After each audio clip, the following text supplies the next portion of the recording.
Olá, pessoal, tudo bem? É a nossa última aula, né? Nós estamos chegando ao fim do nosso curso e, para finalizar, nós vamos falar de recursão, ou seja, é uma metodologia, né? A gente veio, o nome da disciplina é Fundamentos Matemáticos para a Computação.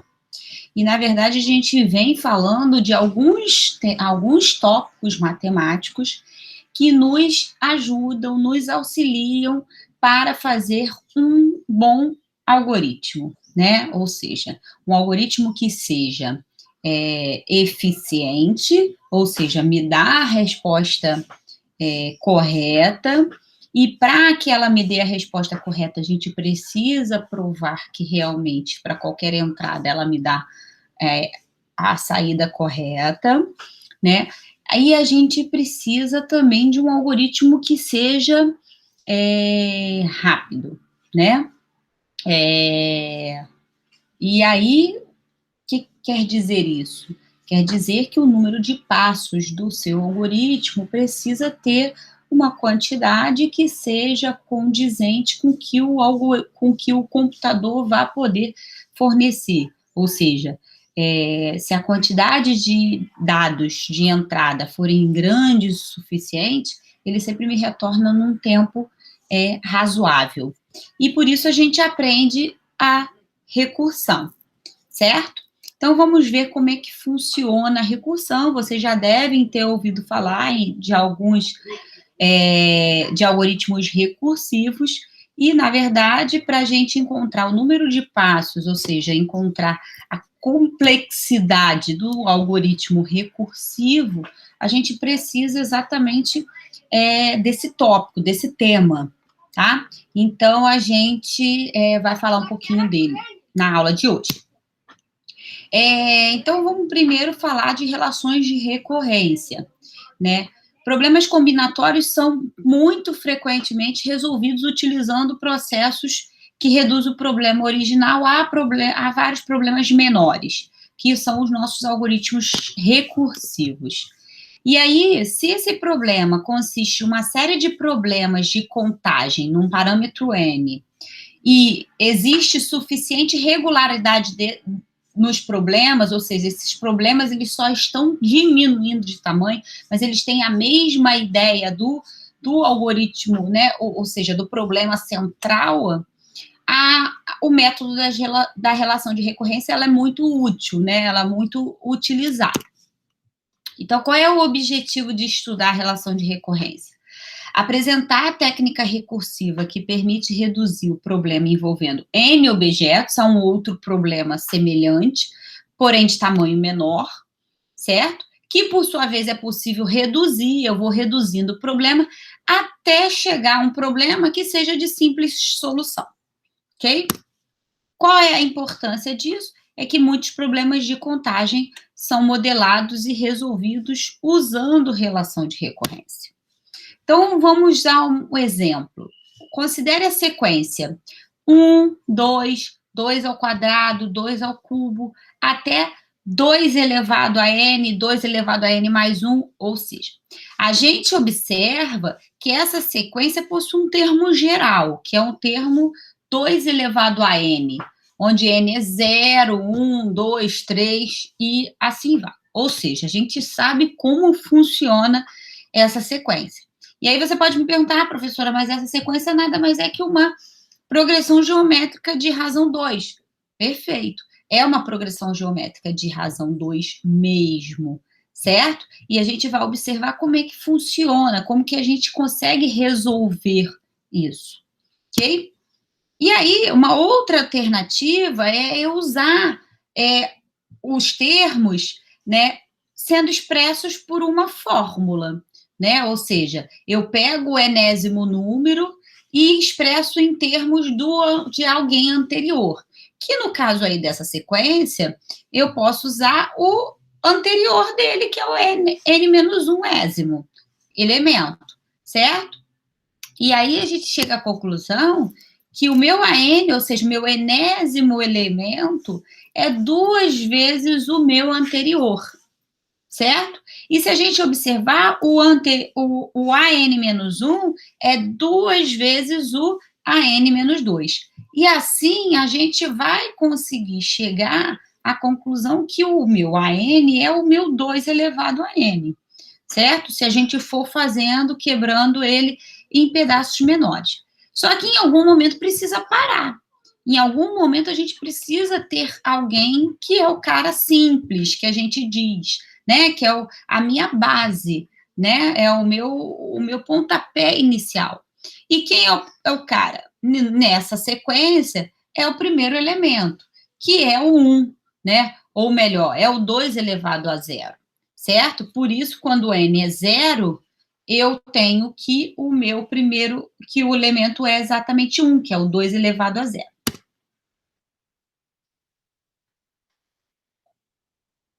E aí, com esse exemplo, a gente consegue enxergar uma definição clara do que é uma relação de recorrência. Se eu tiver uma sequência de números a 0, a 1, até a n, uma relação de recorrência nada mais é que uma equação que vai relacionar o número AN a algum de seus predecessores da sequência, para qualquer que seja n. Então, essa relação de recorrência também é muito conhecida na matemática como uma equação de diferenças. Por que equação de diferenças? Na verdade, a relação de recorrência ela pode ser resolvida usando a equação diferencial, certo? Como a gente não tem embasamento matemático para resolver toda a relação de recorrência utilizando a equação diferencial, equação de diferenças, né, equação diferencial, a gente vai se ater em algumas técnicas, mas que não resolve todas, mas resolve muitas delas, que são as relações de recorrências mais comuns encontradas nos algoritmos, ok? E, além disso, para resolver relações de recorrência, né, e a gente quiser calcular, a gente vai precisar de alguns elementos, né, da sequência que são as elementos chaves, elementos que a gente sabe calcular, que são chamados de condições iniciais ou condições de fronteira. Para o exemplo anterior, da sequência anterior, a gente observa que a condição inicial nada mais é que o meu A0, que é o 1, né, ou 2 elevado a zero. Então, agora a gente sabe definir o que é uma relação de recorrência.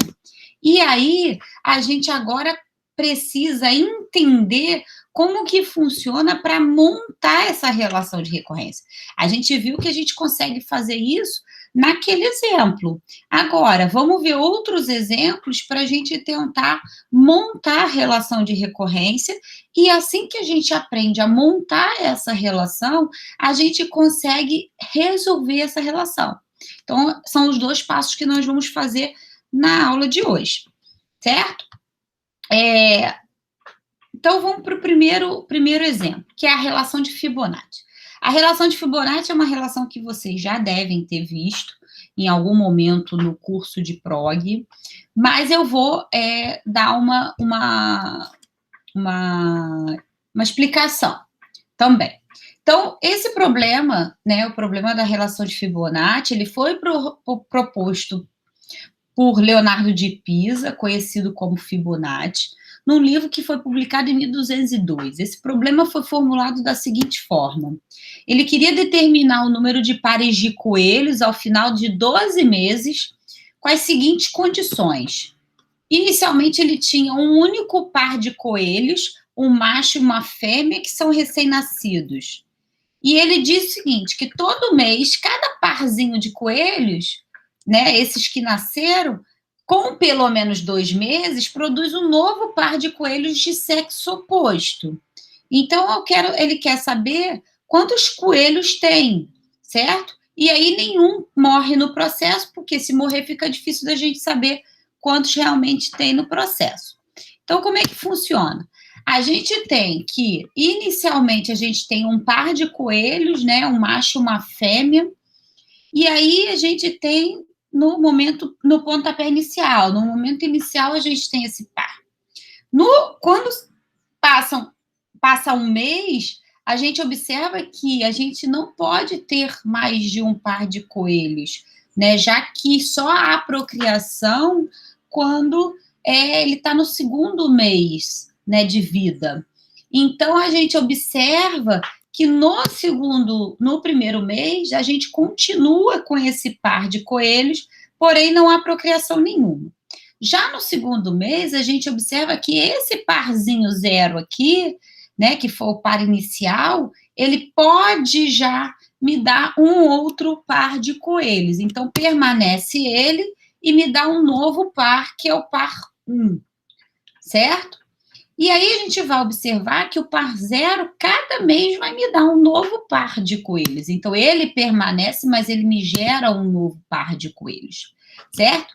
Já o par 1, ele não vai me gerar par nenhum, inicialmente, porque ele está ainda no primeiro mês, né? Então, ele está indo para o primeiro mês de nascido.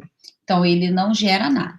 O P0 vai me dar um novo par de coelhos e o P2 não me dá nada. Mas o P1 já pode me fornecer um novo par de coelhos, que é o par 4, certo? O P0 novamente me dá um novo par de coelhos, o P3 não pode me dar nada, mas o P2 já pode me dar um par de coelhos.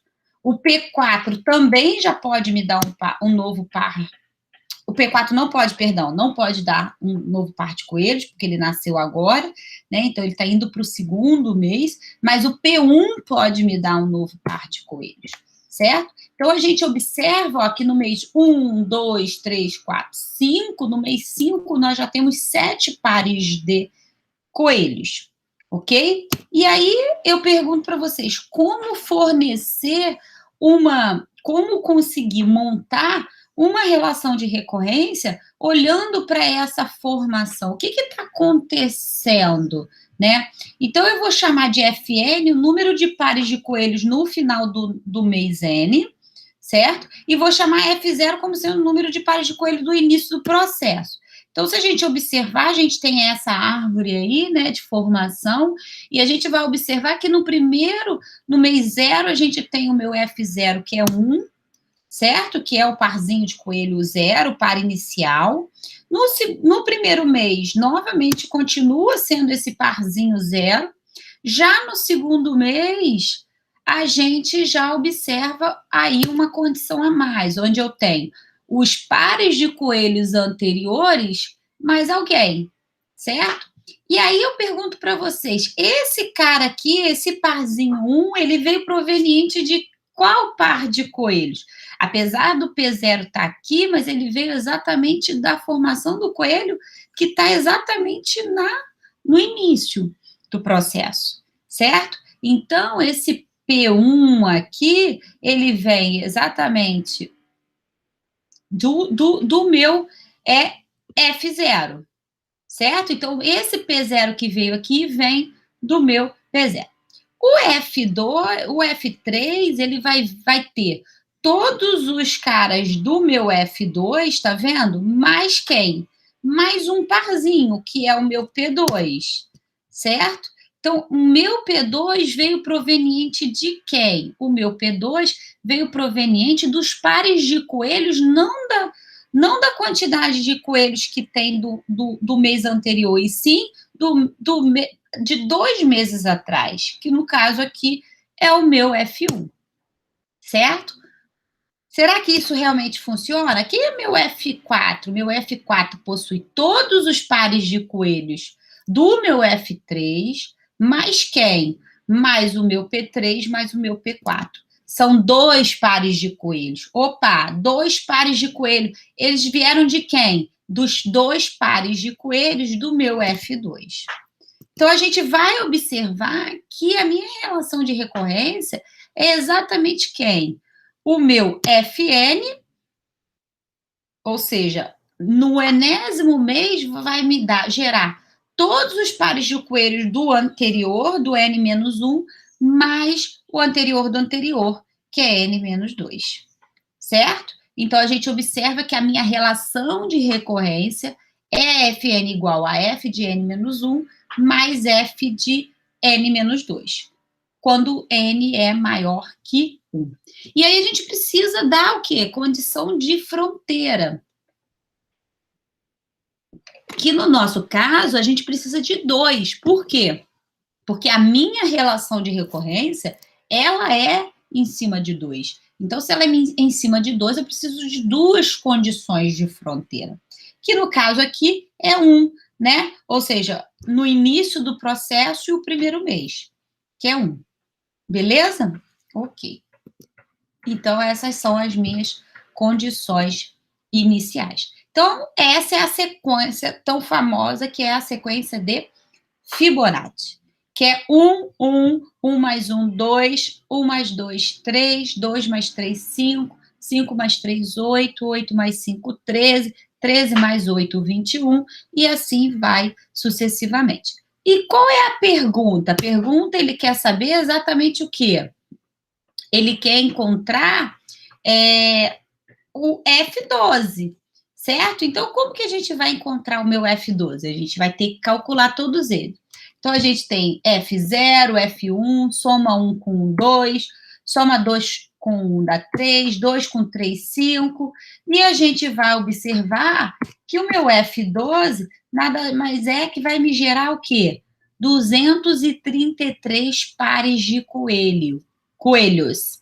Uau! São muitos pares de coelhos, certo? Então, me gera muitos pares de coelhos. Então, a gente observa que é uma relação de recorrência que vai me dar um número muito grande, né? E chega um momento que ele vai realmente explodir, né? Na quantidade. Beleza. Então, a gente já consegue ver como que a gente resolve encontra uma relação de recorrência. Então, o nosso intuito aqui, inicialmente, é encontrar a relação de recorrência que resolve um problema, certo? Depois que a gente entender bem, a gente vai resolver, certo? Então, a gente já falou da sequência da progressão geométrica, a gente já falou da relação de Fibonacci, agora a gente vai falar do problema da torre de Hanói, que também deve ser um problema que vocês já conhecem, porém eu vou falar também um pouquinho dele. Como é que funciona o problema? Eu tenho 3 pinos, certo? E eu tenho N discos de tamanhos diferentes, que estão exatamente no meu pino, que eu estou chamando de pino origem, e estão exatamente um empilhado, o outro maior para o menor, ok?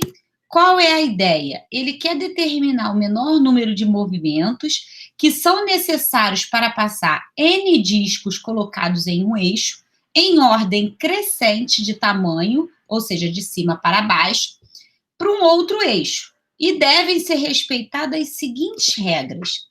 Só é permitido mover um disco do topo para o outro eixo, então só é permitido mover um disco do topo para o outro eixo. Não é permitido colocar um disco maior em cima de um disco menor. E aí ele quer exatamente o seguinte: ele está definindo T de K como sendo o número mínimo de movimentos necessários para calcular K discos de um eixo a outro nas condições do problema. Então, o que ele quer encontrar? Ele não só quer encontrar o número de movimentos, mas como ele quer encontrar o número mínimo, ok? Então, vamos ver como que funciona. Então, a ideia eu tenho N discos no meu pino origem, eu quero passar para o meu pino destino, usando o meu pino que é chamado de pino trabalho. Então, eu quero passar todos esses para cá, usando esse pino que é o meu pino trabalho. Se a gente for observar, vamos começar olhando com menos pinos, para a gente entender qual é a artimanha, como que funciona. A gente tem 3 discos, no pino origem, e eu quero passar esses 3 discos para o meu pino destino. Como que funciona? Eu vou passar inicialmente, eu só tenho uma opção, eu só posso passar esse aqui de vinho para algum lugar. Eu vou passar para o meu destino. Passei para o meu destino, agora o verde não pode ir para o destino, então ele tem que ir para o meu trabalho, certo? Agora, eu não quero passar todos os meus discos para o meu destino, então eu preciso tirar esse vinho daqui e eu posso colocá-lo em cima do verde. E agora sim eu posso colocar o disco maior que estava na origem para o meu destino. Agora eu faço o processo reverso. Pego o disco vinho menor, passo para a minha origem, depois o verde eu passo para o destino e depois eu pego o que está na origem e passo para o meu destino. Ou seja, eu levei 7 movimentos. Se a gente observar, o que aconteceu? A gente pegou todos os discos até o último, tá? Até o último, e passou tudo para o trabalho. Ou seja, a gente pegou os N-1 discos que a gente tinha e a gente passou para o pino trabalho, para depois passar o disco maior para o destino. Então, a gente levou 3 movimentos, olha, para passar os N-1 discos para o trabalho, que no caso aqui são só 2. Beleza. E aí a gente usou um movimento para pegar o maior, passar para o destino, e agora a gente vai precisar de quantos movimentos para passar esses 2 pinos aqui para o destino? Se eu utilizei 3 passando da origem para o trabalho, eu também vou utilizar 3 para usar para passar para o destino. E são exatamente 3, certo? Ah, Raquel, então tá. Então você está dizendo que basta eu saber o número de movimentos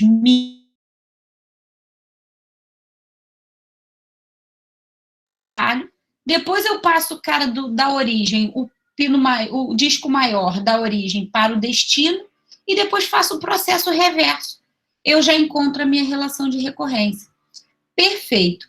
Para que isso fique bem mais claro para você, peço que vocês deem uma pausa aí na gravação e tentem fazer com 4 discos, certo? Para vocês entenderem como funciona, para verificar se realmente é verdade, certo? Essa ideia que eu dei.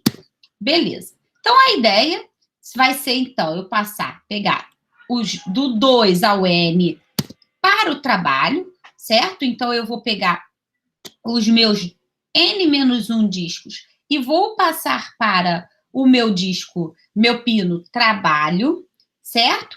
E vou agora pegar o meu disco que está na origem e vou passar para o destino. E depois eu faço o mesmo processo do meus N-1 discos do trabalho para o destino. Então, é assim que funciona. Opa, então agora eu estou conseguindo entender como é que vai ser a minha relação de recorrência. É isso aí. É assim mesmo que funciona. Então, como é que é o algoritmo da Torre de Hanoi? O algoritmo da Torre de Hanoi é um algoritmo que é recursivo, então ele tem um parâmetro, né, de chamada recursiva. Então, eu tenho Hanoi, o quê? De N discos que vai da origem para o destino usando o trabalho. A gente inicia com um disco só, né? Ou seja, a gente precisa da base, ou seja, se N for igual a 1, a gente pega o disco que está na origem e passa para o destino, ok? Caso contrário, ou seja, N não é igual a 1, a gente vai fazer uma chamada recursiva desse Hanoi agora com N-1 disco, pego tudo que está na origem, passo para o trabalho e uso o destino como auxiliar. Depois eu pego o disco maior que está na origem, passo para o destino e novamente eu faço uma chamada recursiva desses N-1 discos que estão no trabalho para levá-los para o destino usando a origem como auxiliar. Então é assim que funciona. E se a gente tem que dedicar o número mínimo de movimentos com K discos, a gente consegue encontrar o número de passos que tem esse algoritmo. No primeiro passo, ou seja, quando N é igual a 1, eu fiz um passo só. Passei o disco da origem para o destino, certo? Aqui no senão, a gente tem uma chamada recursiva, que é uma chamada de recursiva Hanoi. A gente não sabe a quantidade de passos, mas a gente sabe que a gente chamou de T de K o número mínimo, o menor número de movimentos feitos com K discos. Se eu fiz com N-1, eu vou ter T de N-1, certo? Depois eu pego o disco grande que está na origem para o destino, então fiz um passo só e novamente uma chamada recursiva com N-1. Ou seja, a minha recursão é exatamente o seguinte: T de N vai precisar de 2 vezes de T de N mais 1, mais 1. Então, a minha relação de recorrência para o problema da torre de Hanoi vai ser exatamente o quê? T de N é igual a 2 vezes T de N menos 1, mais 1. Quando N é maior que 1, e 1 se N for igual a 1. Certo? E aí, só um dado histórico é que esse problema foi proposto em 1883 pelo matemático francês Édouard Lucas, e ele queria exatamente encontrar o número de discos, o número mínimo de movimentos, quando o número de discos era 64. Ou seja, ele queria calcular T de 64. É possível calcular T de 64 usando a relação de recorrência dada acima? Bem, a gente sabe que T de 64 é 2 vezes T de 63.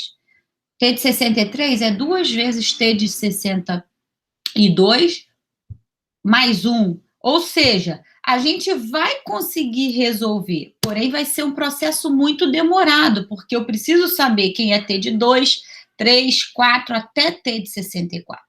Isso me levaria muito tempo. E aí, como nós matemáticos, a gente precisa otimizar o nosso tempo, o que a gente começa a pensar? Ah, não, tem que ter uma maneira mais rápida de resolver esse problema. E aí, o problema mais rápido de resolver esse problema é exatamente o que nós chamamos de encontrar a fórmula fechada. Ou seja, uma fórmula que não necessita dos caras anteriores. E aí, como que a gente vai resolver esse problema? A gente vai resolver encontrando exatamente essa fórmula fechada. Nesse curso, a gente vai aprender 2 métodos para resolver a relação de recorrência, que é o primeiro método é o método de suposição e verificação, e o segundo método é o método da iteração ou da substituição. O primeiro método, que é o método da suposição e verificação, como é que funciona? Ele funciona num processo de 2 etapas. Ele arrisca um palpite para a forma da solução. Então, assim, ele vai observando qual é o processo, como que é a formação desses números, e aí ele consegue visualizar qual é a solução, e ele arrisca um palpite. Ah, mas isso é eficaz? Sim, ele vai ser eficaz porque você vai ter que provar por indução que realmente isso funciona, certo? Então, é exatamente o que a gente faz. E aí, se a gente considerar o problema da relação de recorrência para a torre de Hanoi, a gente tem o seguinte, que T de N é 2 vezes T de N menos 1 mais 1, para N maior que 1, e 1 se N for igual a 1. Então, como é que a gente faz para fazer essa suposição ou verificação? Eu vou primeiramente tabular T de N. Quem é 1? 1 para N igual a 1, a gente sabe que é 1, né? É a base. Bem, estou induzindo já, né? 1 é exatamente 2 elevado a 1 menos 1. O 2, N igual a 2, é 3. Ou seja, que é 2 vezes o 1, que dá 2, mais 1, que é 3. 3 é 4 menos 1. Ah, então é 2 elevado a 4 menos 2 elevado a 2 menos 1. Ah, será que isso é verdade? Se for 3, 2 vezes 3 dá quanto? 6 mais 1, 7. Então, são 7 movimentos. 7 movimentos é 8 menos 1. Então, é 2 elevado ao cubo menos 1. Certo? N igual a 4. N igual a 4 é 16 menos 1. Ou seja, 2 elevado à quarta menos 1. Então, o 5 são 31, porque é 2 vezes 30, 2 vezes 15, 30, mais 1, 31. Que é 2 elevado à quinta, menos 1. Bacana. Então, a gente pode chegar à conclusão de quê? Que o meu T de N é exatamente igual a 2 elevado a N menos 1. Certo? E o que a gente agora tem que fazer? Provar por indução que isso é verdadeiro. Então, nós vamos agora para o quadro, porque a gente vai provar, então, que é verdadeiro por indução. Ok? Então, vamos nós. Vamos lá. Como é que a gente vai fazer isso? Vamos lá para o quadro. Então, o que a gente tem? A gente tem que a minha relação de recorrência é T de N, que é exatamente igual a 2 vezes T de N menos 1, mais 1, se N for maior que 1, e 1 caso contrário, ou seja, quando N é igual a 1.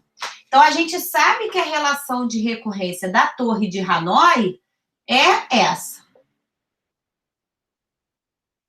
Hanoi é essa, certo? E a gente tem como suposição o quê? Que T de N é exatamente 2 elevado a N menos 1. Opa. 2 elevado a N menos 1. Certo? Então, nós temos exatamente essa suposição. Então, a gente vai provar por indução que isso é verdade. Então, vamos lá. Então, como é que é a prova? Seja P de N, aí não vou nem botar P de N, vou botar T de N mesmo, como sendo a minha afirmação. Não, vou botar P de N. Seja P de N, exatamente o quê? T de N igual a 2 elevado a N menos 1, certo? Para todo N natural. Ok. Primeiro passo, base da indução. Base da indução. O que quer dizer a base da indução? A base da indução, a gente quer mostrar o quê? Queremos provar que P de 1 é verdadeiro. P de 1 é verdadeira, certo? É verdadeira. O que quer dizer isso? Ou seja, eu quero mostrar que P de 1 é exatamente o meu T de 1, que é igual a 2 elevado a 1 menos 1. Será que isso é verdade? Quem é T de 1? T de 1 é exatamente quem? Na minha relação de recorrência? É 1. T de 1 é 1, certo? Então, T de 1 é 1, pela minha relação de recorrência, que 1 pode ser escrito como 2 menos 1. E 2 menos 1 é 2 elevado a 1 menos 1. O que eu queria provar. Portanto, P de 1 é verdadeiro. Ok? Beleza? Beleza. Agora, eu tenho, então, que usar o quê? A hipótese da indução.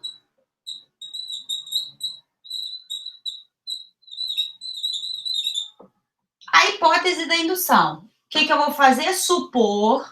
Suponhamos que P de K é verdadeira. Ou seja,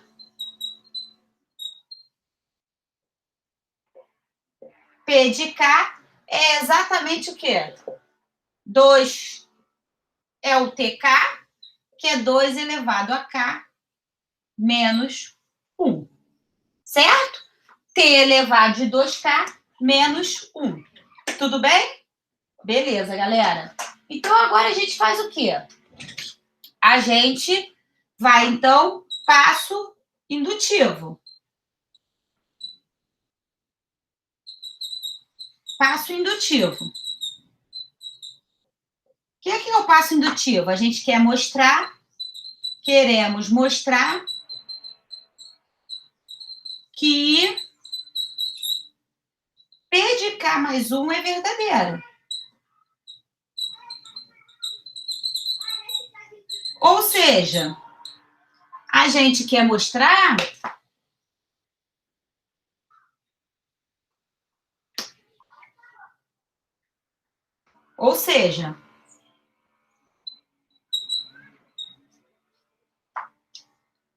deixa eu botar um outro. Ou seja, P de K mais 1 é o meu T de K mais 1, que é igual a 2 elevado a K mais 1, mais 1. Certo? Será que isso é verdade? Vamos lá. Quem é o meu T de K mais 1? T de K mais 1 na torre de Hanoi é quem? 2 vezes o anterior, ou seja, 2 vezes o anterior do K mais 1 é o K, mais 1. Aqui é menos. Perdão, aqui é menos. Certo? 2 vezes T de K mais 1. Opa! Quem é T de K? Por hipótese de indução, T de K é 2 elevado a K menos 1. Então, eu posso usar a hipótese de indução aqui. Então, exatamente o quê? 2 vezes quem? 2 elevado a K menos 1, mais 1. E isso é exatamente igual a 2 vezes 2 elevado a K, 2 elevado a K mais 1. 2 vezes menos 1, menos 2, mais 1, ou seja, 2 elevado a K mais 1, menos 1. O que eu queria provar? Porque eu queria provar exatamente isso. Portanto, chego à conclusão que, portanto, P de N é verdadeira para todo N natural. Ok? Ou seja, a gente conseguiu provar que era verdadeira usando a suposição e aí usando a indução matemática. Ok? Beleza. Então, vamos voltar lá.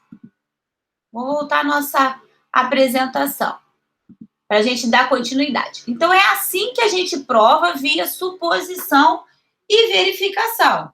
A suposição ou verificação, ela é feita exatamente assim, certo? E aí, o que a gente chega à conclusão? Muito mais fácil, né? Porque o que ele queria provar? Ele queria exatamente encontrar 2 elevado a quem? 2 elevado a 64. Ou seja, ele queria exatamente encontrar quem?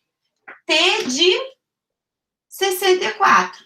Quando a gente encontra a fórmula fechada, a gente chega à conclusão que T de 64 é 2 elevado a 64 menos 1.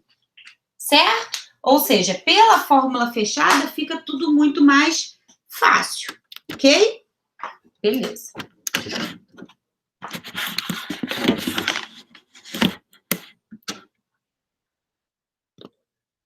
Então, ok. Deixa eu só ver se... Tá, beleza. Vamos lá. Então, esse é o método. O segundo método é o método, na verdade, da iteração, certo? Por que a gente utiliza o outro método? Porque nem sempre é fácil a gente ter intuição para dar o palpite certo. Nem todo mundo tem a visão de chegar à conclusão de que 2 elevado a n menos 1. Nem sempre isso é fácil. Tem que existir uma outra maneira para que seja mais tranquilo resolver o problema, certo? Então, nem sempre é fácil a gente supor. Então, o método da iteração permite que a gente reconheça um padrão sem necessidade de chutar. Então, a gente vai aprender exatamente esse método, que é um método que a gente não precisa ter essa visão de chute. E aí, quando funciona, a solução da relação de recorrência é obtida resolvendo um somatório. Na maior parte das vezes, a gente resolve utilizando um somatório, ok? Então, como é que consiste do método da iteração? O método da iteração ou substituição é um método que consiste esquematicamente, então a gente vai esquematizando da seguinte forma. A gente vai fazendo algumas iterações do caso geral, tá? E aí a gente vai expandindo elas até encontrar uma lei de formação. Quando a gente encontrar essa lei de formação, a gente vai usar um somatório para resolver o problema, tá? Das relações recorrentes, envolvendo apenas os casos base. Ou seja, a gente vai fazer, quando a gente encontra essa lei de formação, a gente vai tentar chegar até o caso base, certo? Por quê? Por que você quer chegar ao caso base? Porque o caso base é o cara que me dá exatamente um valor. É o cara que eu sei resolver. Se é o cara que eu sei resolver, então eu vou atacar quem? Ele, certo? Beleza. Então, vamos voltar à Torre de Hanoi e vamos tentar fazer pelo método da substituição, da substituição. Então, vamos lá. Como é que funciona? A gente sabe que T de N é 2 vezes T de N menos 1, mais 1, se N for maior que 1, e vai ser 1 se N for igual a 1. Como é que a gente vai fazer isso? Vamos lá.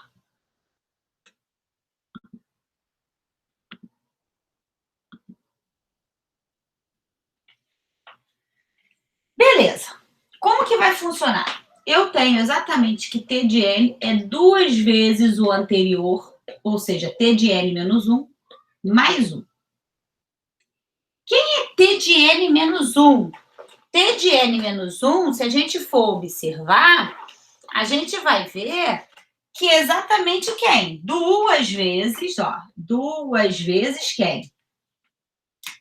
2 vezes o anterior do N menos 1 é N menos 2, mais 1, certo? Então, aqui, que está em laranja, eu coloquei exatamente o cara que vai me gerar, que me dá o quê? A sequência do T de N menos 1. E aí, eu preciso colocar o restante, porque sobrou mais 1. Então, esse cara aqui vai ser igual a quem? 2 vezes 2 dá 4. Beleza. 2 vezes 2 dá 4. Eu compreendo perfeitamente que dá 4. Só que, quando a gente utiliza 2 vezes 2 igual a 4, eu não consigo ter noção da formação. Então, o que eu vou fazer? Eu vou fazer de modo que eu transforme em potência. É muito mais fácil para a gente ver a formação. Então, eu peço para vocês o seguinte: tudo que é soma, apesar dele ele vai crescer muito, mesmo assim, eu peço para que vocês não somem, porque senão vocês não vão ver a lei de formação. Então, aqui, 2 vezes 2 é 2 ao quadrado, vezes quem? T de N menos 2. 2 vezes 1 é 2, mais 2, mais 1. Então, não some 2 com 1, não some. Agora, quem é T de N menos 2? Já dá para ver uma formação? Não, não dá para ver formação. É um cara só, não dá para ver a formação. Eu tenho que é 2 ao quadrado vezes alguma coisa aqui dentro que é o T de N menos 2. Quem é o T de N menos 2? 2 vezes T de N menos 3 mais 1. Certo? Mais quem? O que sobrou? Mais 2 mais 1. 2 ao quadrado vezes 2. 2 ao cubo. T de N menos 3. Mais quem? 2 ao quadrado vezes 1. 2 ao quadrado. Mais quem? 2, que na verdade é 2 elevado a 1. Mais 1. Quem é 1? É 2 elevado a 0. Mais 2 elevado a 0. Ah, mas por que você está fazendo isso? Porque eu quero encontrar uma lei de formação. Se eu quero encontrar uma lei de formação e o cara está tudo voltando, ó, para 2 elevado a alguma coisa, eu vou colocar o cara também. Se der para colocar em 2 elevado a alguma coisa, eu vou colocar para entender como que funciona. Certo? Então, beleza. Já dá para mais ou menos para ver uma formação aqui. Por quê? Olha o que está aparecendo aqui, ó. Aqui aparece 3, aqui aparece 3. Aqui aparece 2, 1 e 0. O 2 nada mais é que 3 menos 1. Será que aqui também apareceu a mesma coisa? Apareceu, ó, 2, 2, e aqui, ó, 2 menos 1, porque 2 menos 1 dá 1.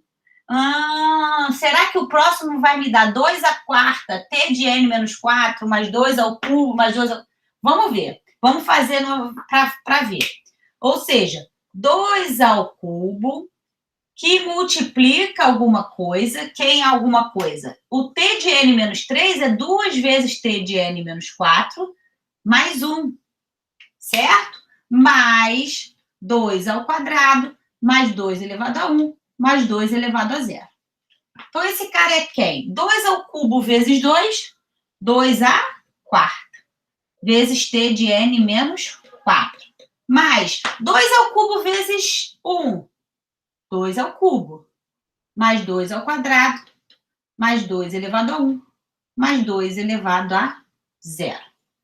Opa! Então Raquel, realmente, eu vejo uma formação aqui.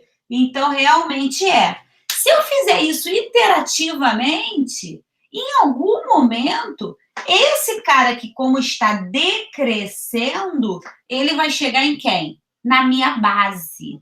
Mas, para isso, a gente precisa forçar ele estar na minha base. Então, vamos generalizar.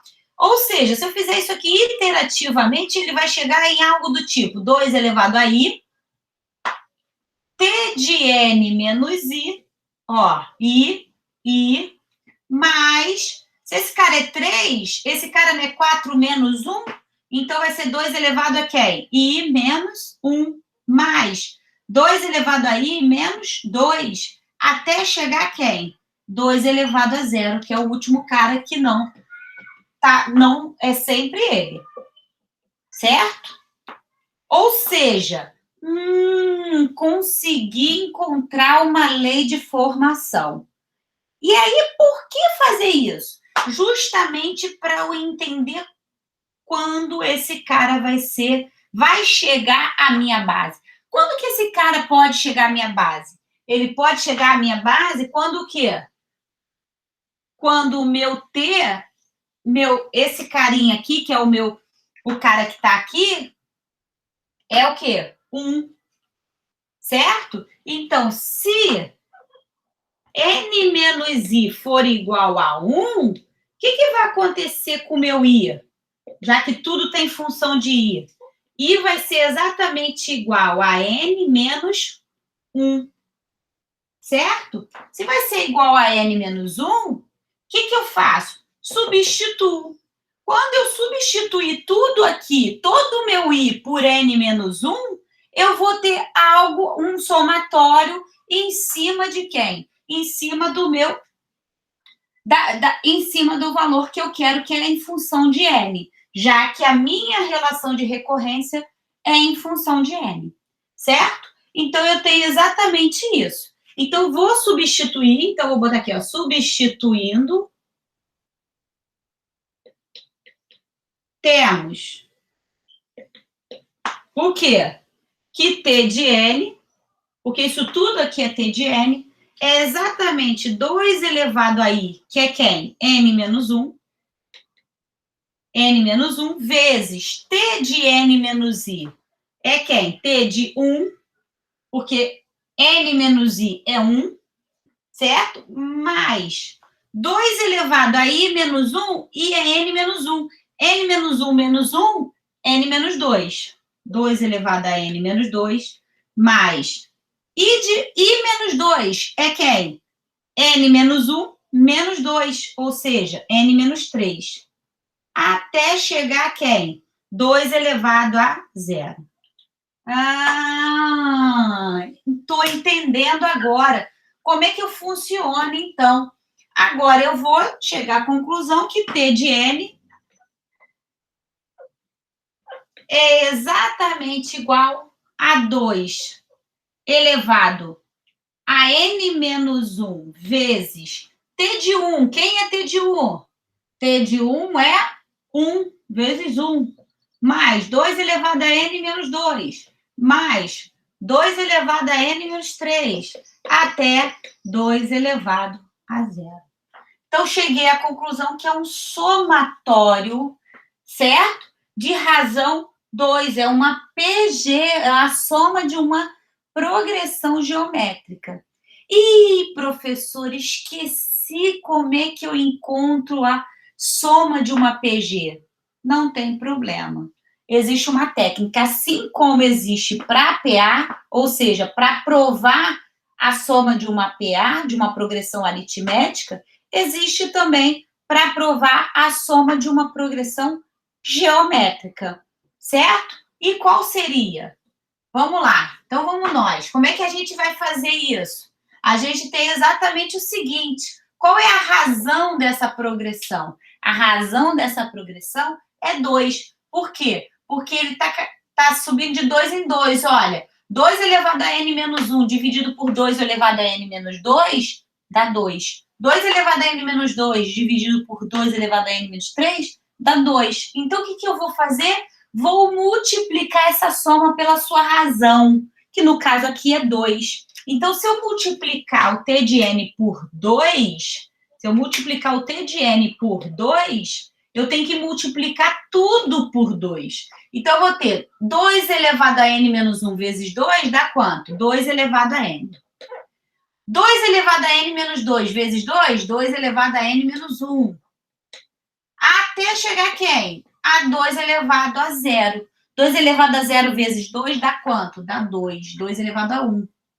Certo? Então, o que eu vou fazer agora? Vou pegar essa soma aqui e subtrair. Diferente da progressão aritmética, em que a gente soma. Na progressão geométrica, a gente subtrai o maior pelo menor. Ou seja, 2t de n menos 2t de n menos t de n vai me dar quem? 2 elevado a n não tem lá, 2 elevado a n. 2 elevado a n menos 1 corta com quem? Com 2 elevado a n menos 1, porque eu estou subtraindo. O próximo aqui é 2 elevado a n menos 2. Vou cortar esse com esse. E eu vou cortando até o quê? 2 elevado a 1. Por quê? Porque antes do 2 elevado a 0, tem o 2 elevado a 1. Quem sobrou aqui? Sobrou 2 elevado a 0. Como é negativo, ou seja, como eu estou subtraindo, é 2 elevado a 0. Ou seja, 2t de n menos t de n dá t de n. T de n é exatamente 2 elevado a n, menos 2 elevado a 0 é 1. Não era o que eu queria provar? Ou seja, eu consegui encontrar a minha fórmula fechada sem precisar fazer uma suposição, sem dar o meu palpite. Ok? Beleza? Então, são esses dois métodos que vocês precisam aprender para fazer, né? Para resolver. No último slide, tem exercício e eu peço para que vocês façam antes da nossa aula de exercícios, ok?